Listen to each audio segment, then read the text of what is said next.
I'm Susan, this is my sister Cindy, my brother David, and my daughter Nicole, and we all live with heart disease.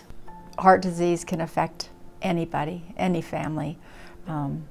Your mom, dad, cousins, brothers and sisters. But for our family, it's very personal and it's got a long history. All of us have lived with, heart disease our entire life, as far as back, I think I must have been 10, 11 when Dad had his first heart attack. So that's all we knew, that, people die of heart attacks all the time and have heart attacks. So heart disease has just been something we've all grown up with. And so I think it became even more so when we lost our sister, who, at 40 years old, had been 40 for a month, just, died of a sudden death and for no explanation, completely healthy.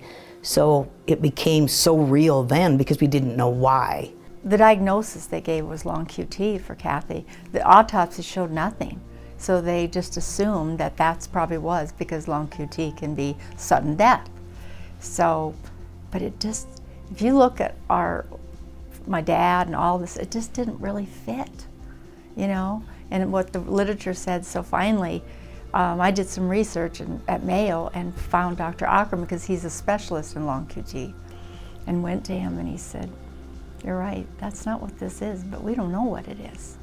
When my sister Kathy passed away, she was diagnosed with long QT, and then after that I went and saw the heart doctor, Dr. Teixeira, and he felt that my QT was elongated, so he felt that that was the diagnosis and felt that a defibrillator was appropriate. It was, after Kathy had passed is when it kind of set it off for me.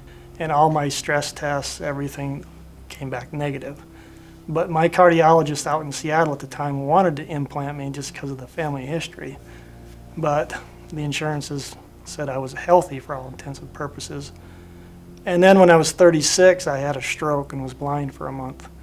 And then a year later to the date, I dropped over of cardiac arrest. Wife did CPR, was able to keep me alive. And then I got implanted. And then I did okay for about 4 years, 5 years. Then I started getting shocks quite regularly, and Seattle didn't know what to do with me, and they said Mayo was my last option. Then I got involved with Dr. Ackerman, which he said doesn't look like long QT would be your issue either, which at that point they didn't know. Continued doing more genetic testing. They isolated a gene. And then that's where the rest of the family got tested. I was in high school, so, for being a teenager, as tragic as it was to see, our family go through this, and there was the heart disease, but it just didn't seem real. We were healthy, I was young.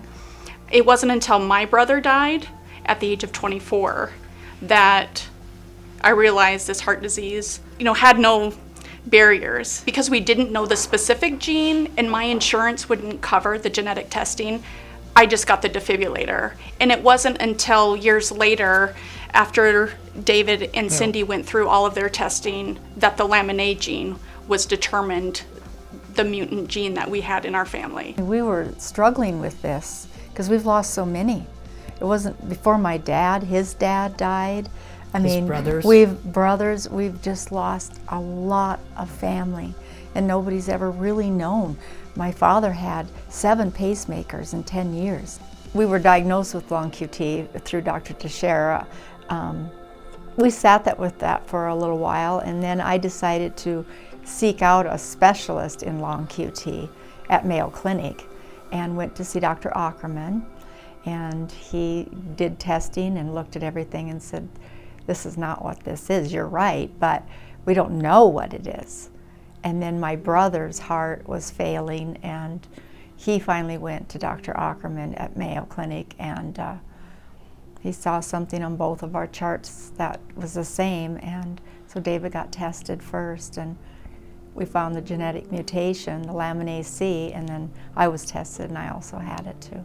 So the lamin AC gene that we were diagnosed with causes full conduction disease with dilated cardiomyopathy, but We have kind of varying symptoms also, like my niece or my sister's that died, her daughter, she's had a lot of AFib, so bad. She's had several surgical procedures to stop it. She's been shocked so many times. And I have it too, but I also have other different things. Out of 6 siblings, of course, Kathy, who did pass away, both Cindy and David, that both carry that gene.